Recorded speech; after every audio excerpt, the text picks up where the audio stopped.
Welcome back to Broken Electronics. I'm Lee. It's really good, as always, to be with you today. And I would, with this video, like to thank all of the 100 people who have now subscribed to this channel. The majority of them, I believe, are actually real people. So this is going to mark that occasion. And I would especially like to give thanks to one of the newest subscribers, Eric,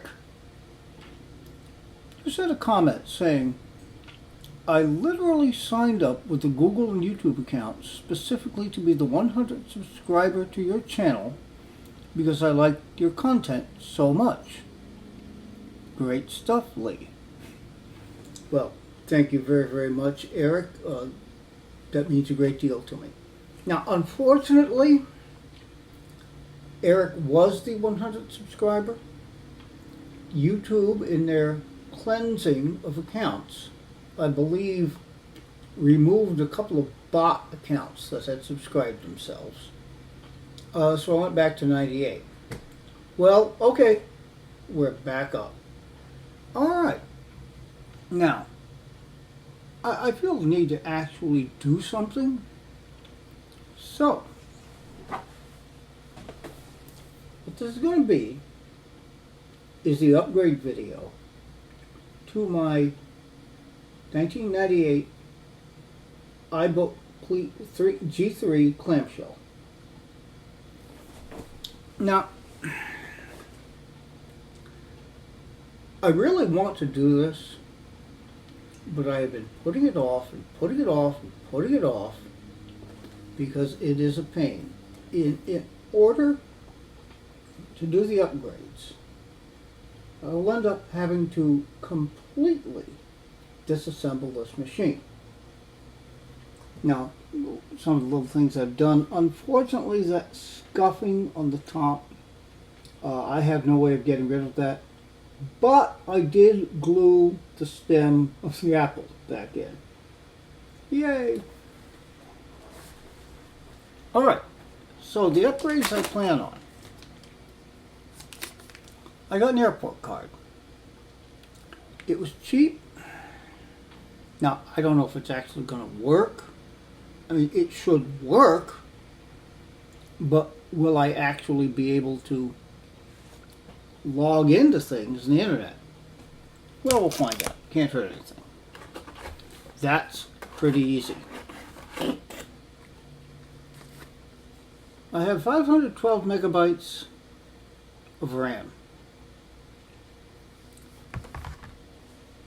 That will bring it up to the maximum. I believe the maximum is 544 megabytes because there's 32 that's permanently in there and there's one expansion slot.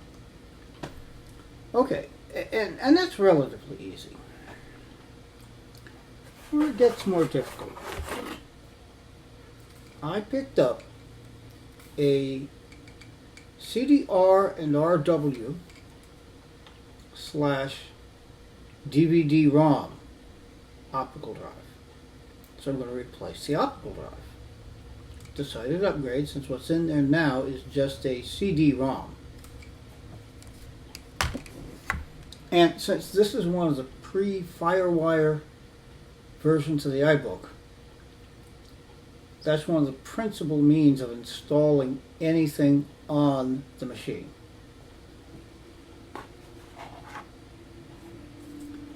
And to replace the 6 gigabyte hard drive that's in there, I have a 128 gigabyte SSD in an IDE enclosure. Now, that's way more than this machine actually will ever need. On the other hand, I figure if I'm going to do this, I'm really going to have to do it in a way that ensures that I don't have to take this thing apart. The hard drive in these machines is down at the very bottom of the machine. So yeah, you have to disassemble the computer completely, including removing the display. Well, I might as well get to it. I hope you're going to be interested in this. Please stay tuned. All right, before we embark on this odyssey we're about to jump into, let's get a quick reminder of what the system is like right now, running macOS 9.2.1, which is what came pre-installed. It currently only has 64 megabytes of RAM, which is actually enough for OS 9 to function, but it will function substantially better if we can increase that. All right. And we now need System Profiler. OS 9 didn't give us a link to get to there from About This Computer. All right. Okay, yeah, we're seeing substantially the same information. The one thing that we do get here, we do have a PowerPC G3 running at 300 megahertz, which is, for the time, really pretty good. And again, for running OS 9, not a problem at all. All right, now the other thing we need to look at here,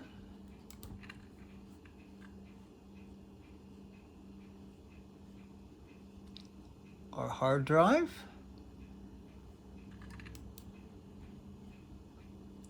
And we have, you know, the pretty standard 6 gigabyte hard drive at that time. And again, OS 9 is quite happy with that, but of course we need to increase that. And we have our CD-ROM drive, which we're hopefully going to be upgrading as well. All right. So we can get out of that.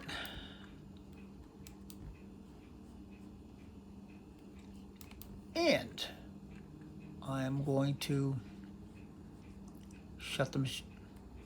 Come on, get up there. Shut the machine down. The trackpad's a little funny. I move my finger, and when I lift my finger, the cursor moves a little bit more. Okay, so off we go to Upgrade Land. Please stay tuned. All right, I put this off as long as I can. Time to actually do this. Here on the bench we have our iBook Clamshell. Now, no, I have never done this. I have never taken a clamshell apart before. Fortunately, in iFixit we trust. And according to the iFixit guide, which does, by the way, indicate that this is difficult and is going to take 2 hours. I think it'll take at least that. But it does tell you the tools that you need to assemble. 1, 5mm nut driver, which fortunately I had.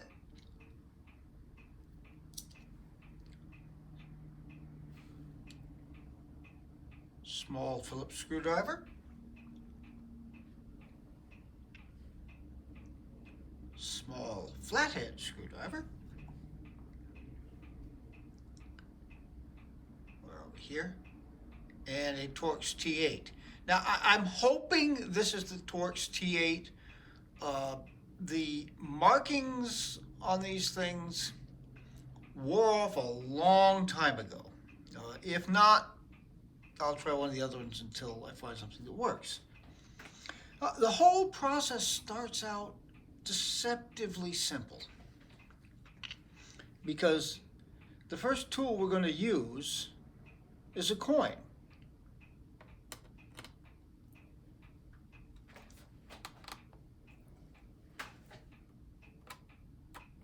So you get the battery out.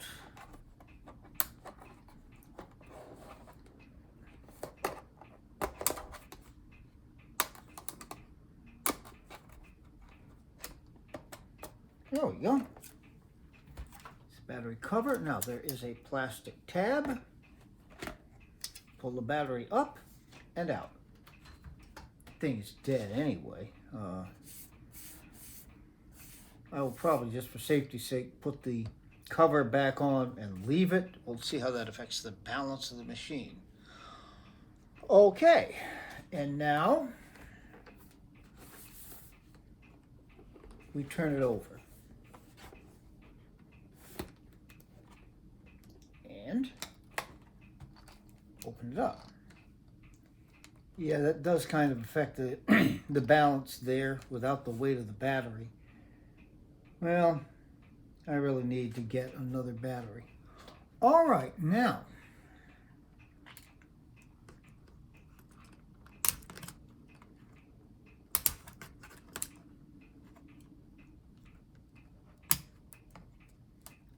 Okay, now they warned me here.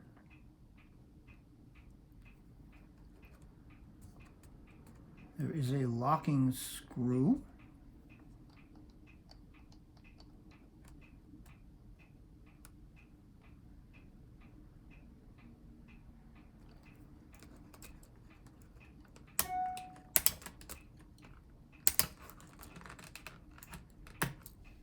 Which I'm not seeing very well.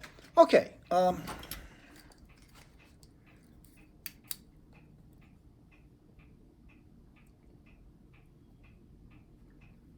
Wait, I can't get this to happen. This is the easy part.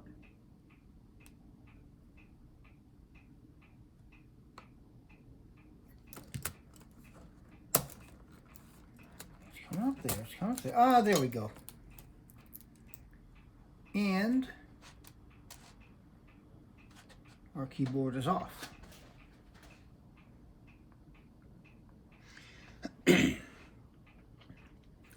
If there were an airport card, the airport card would go in. I will put in the airport card that I got as the last step. Basically, take the machine apart, do the SSD, and then go on from then put it back together, putting in upgrades as I begin to assemble. All right, yeah, putting in the airport card would be very, very easy there. Not sure I'm seeing where the antenna goes. Not that that makes a big deal. Okay, now there are screws here and here holding in the ram cage.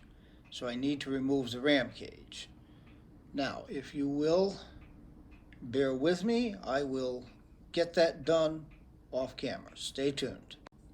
Now, I, of course, was pointing at the wrong screws. The screws are actually here and here. Now that's the biggest problem with this entire process is there are so many screws. There's screw after screw after screw after screw, and they're all different. So, you know, as I have my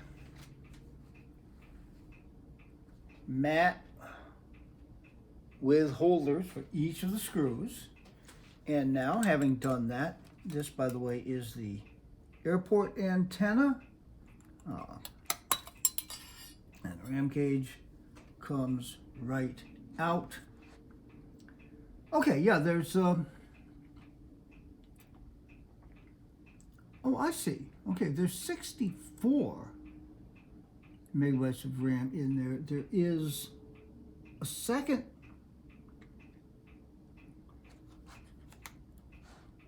expansion to go in there. So there's even be a little bit more RAM in here. All right.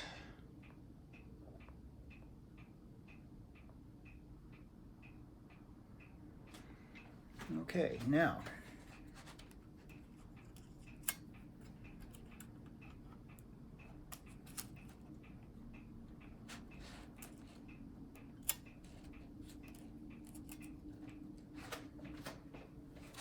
the keyboard connector cable.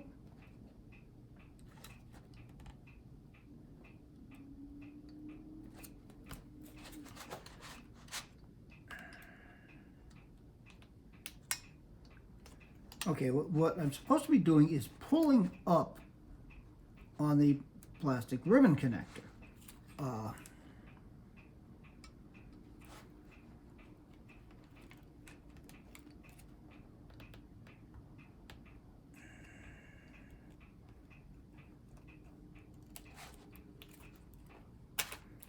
Okay, and there we go.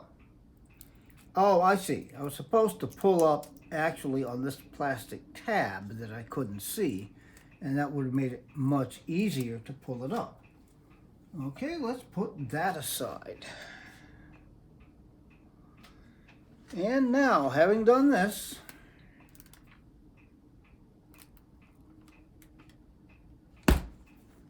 we turn the machine back over again.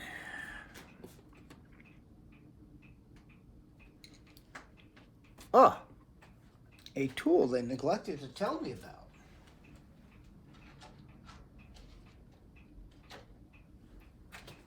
Straightened out paper clip. Because we need to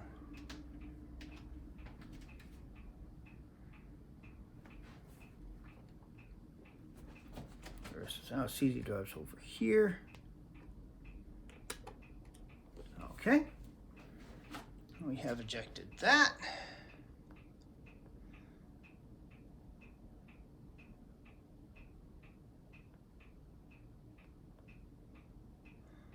All right, now for the Torx T8, we've got, I believe, 6 screws. Here, here, here, here, and then 2 longer ones here and here. Hopefully these are all the same. So it's going to be a bit of a pain because they're so far recessed in here, but we'll get that done. Now, since I'm going to have to fiddle with it a bit, stay tuned. Just to keep you updated, the reason we had to eject the CD drive, there is a Phillips screw here that needs to be removed.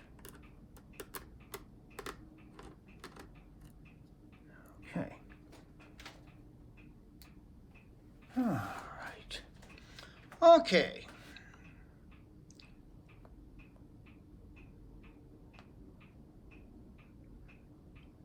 And now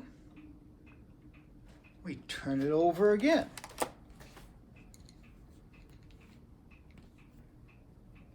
Just keep that because I'm going to have to open that again.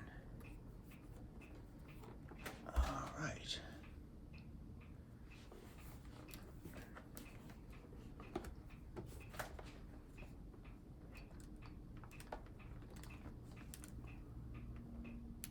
Okay.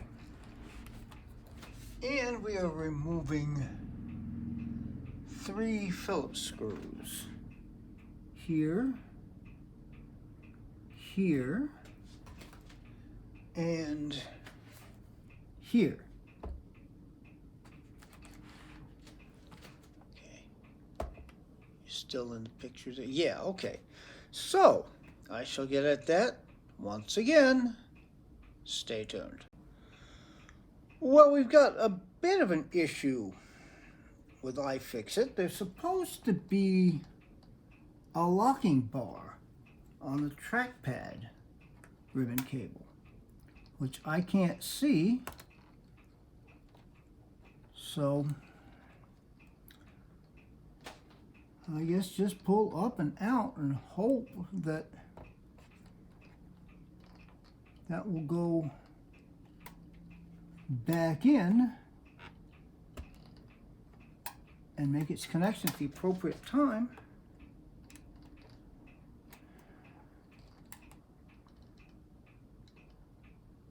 Okay, yeah.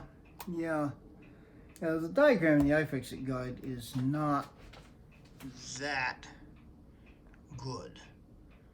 Okay. All right. And at this point, we should be able to detach the upper case from the bottom case. All right.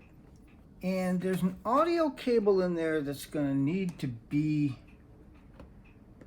disconnected once I get the entire thing together or apart. I need to pull up on the case.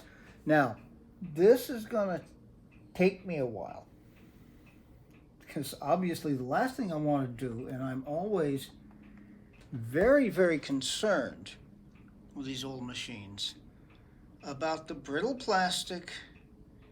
Last thing we want to do is break anything on here, because I think the only way of replacing it at this point would be buying another one. Anyhow, stay tuned. Well, that took quite a while.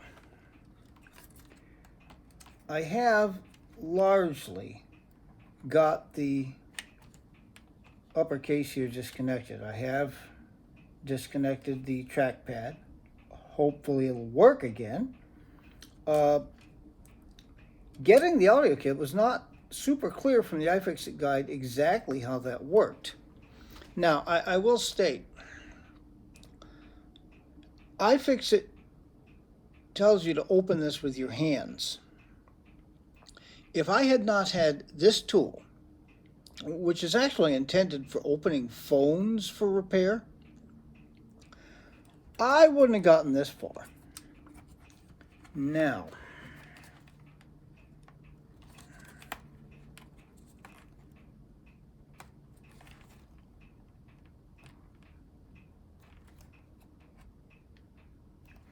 okay, once again, I'm really concerned about breaking this thing. So I'm going to take my time and get this done off camera.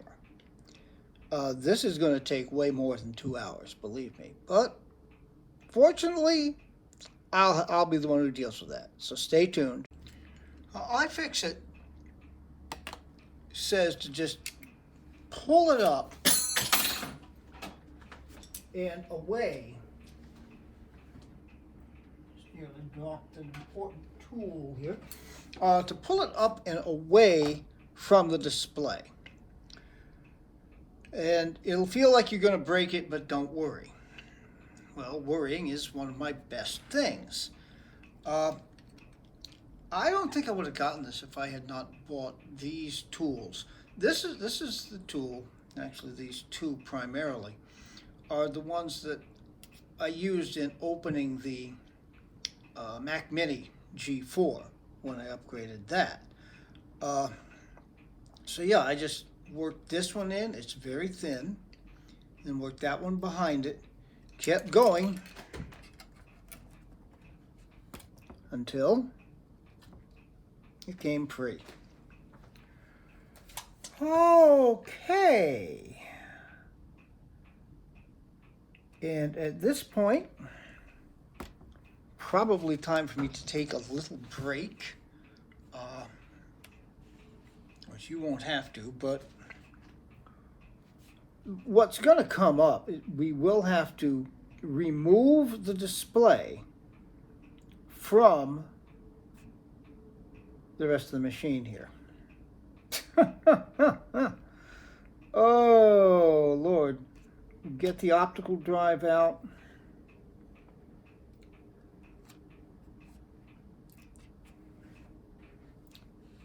And the hard drive's down in here under this cover. But yeah, like I say, time for a break. But as far as you're concerned, I'll be right back. So stay tuned. All right, I have, at this point, taken the screws out that secure the optical drive. And the next step is to remove this standoff.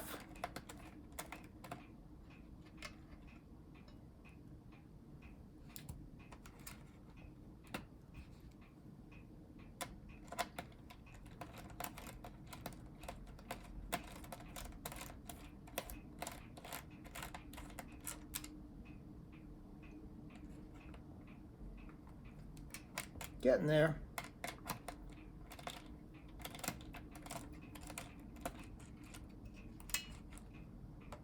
Well, I've said so many times I'm not going to make you watch me unscrew screws.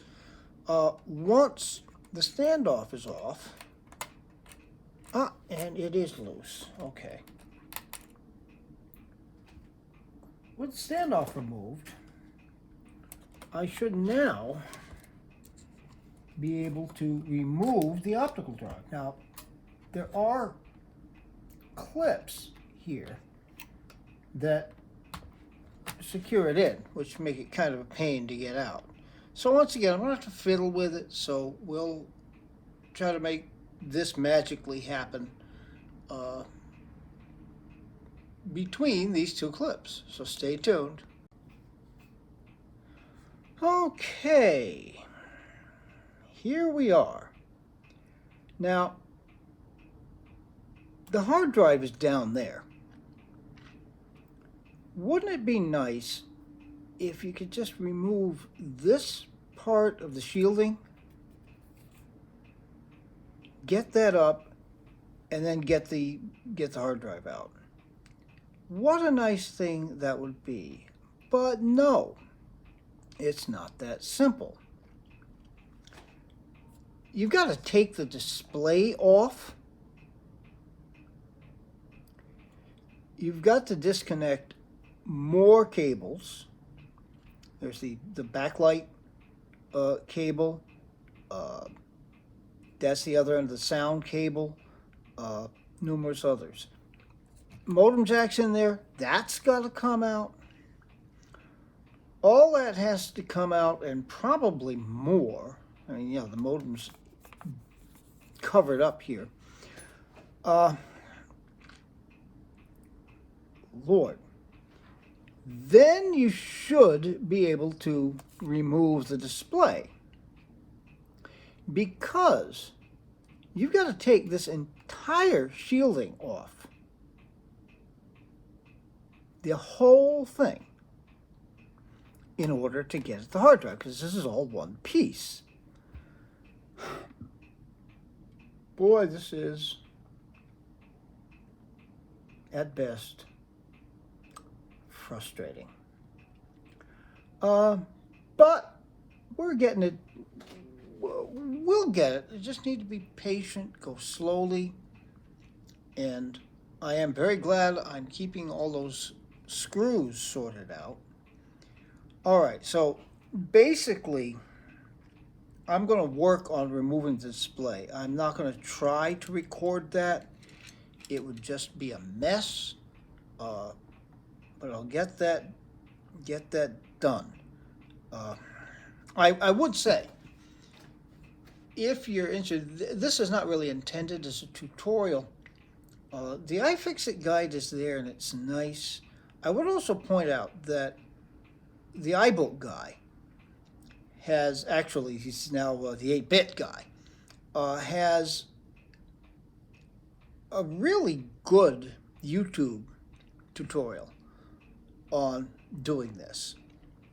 It's very clear, easy to follow. You can see what's going on, and I've been going back and forth between iFixit and the 8-bit guy. Well, anyhow, yeah, I'm going to be at this for a while, so please stay tuned.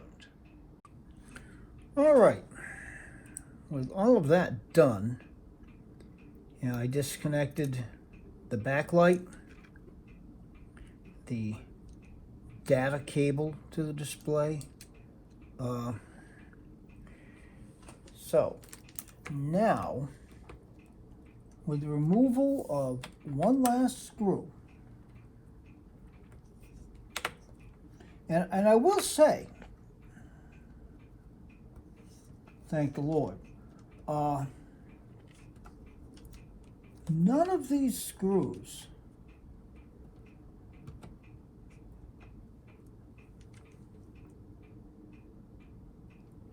have really been stuck. And that's a blessing.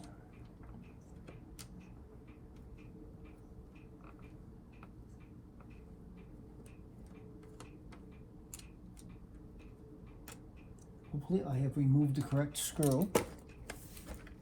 Yeah, because now the display just comes off. Well, a couple of things. At this point, clearly this is going to be a long video, so this will be at least a two-parter. The other thing I will say, I really hope that I never have to do this again. Okay, there's a bunch of screws that hold the shielding on that will need to be removed. We're going to need to... No, I shouldn't have to take that out. Well, I've got to look at my guide again.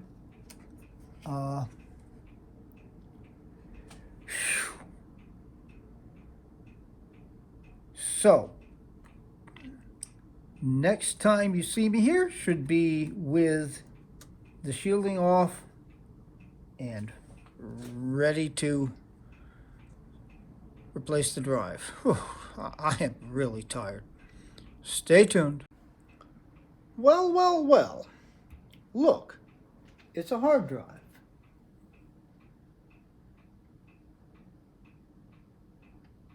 A 6 gigabyte hard drive. I think I'll change that. All right, the process here. There are 3 standoffs, here, here, and here. Those need to be removed. Then the IDE connection simply pulls up using this plastic ribbon. Now, hopefully that's not going to break. This is, after all, a 22-year-old computer. But so far, I don't think we've broken anything anyway. All right, so I shall do that. Then, yeah, once I pull that up, there's a casing around the hard drive. That will need to be removed. Then the SSD will be placed in. Put that back down. Screw it back in. Isn't this fun, though? Stay tuned. From the point that you get directions on removing the hard drive in order to replace it, the major flaw of iFixit guides rears its ugly head.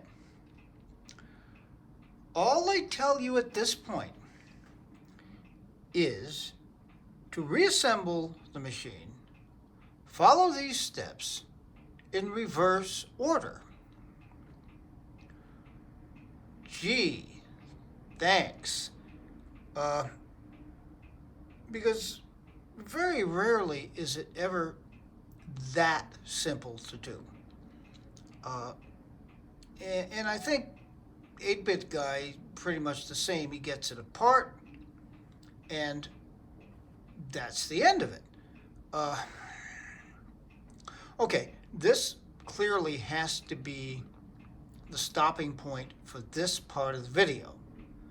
I will get this edited, rendered, and uploaded, and then I'm going to start trying to put this thing back together with all of those screws. And so many of them are different sizes. Now, of those bottle caps there, I used every one but one. Now, they're two empty right now. I had put the standoffs in one and have put them back in, which was a bit of a pain, but not as bad as I'd been afraid. All right, so let me get to getting this part of the video up, and we will then move along to part 2. So, since it's the end of the video, be good to other people. Let's make this a better world. Be good to yourselves so you can enjoy the better world. And until we actually have that better world, take very, very good and careful care. We'll be back with you soon with more videos. Until that time, this has been Broken Electronics.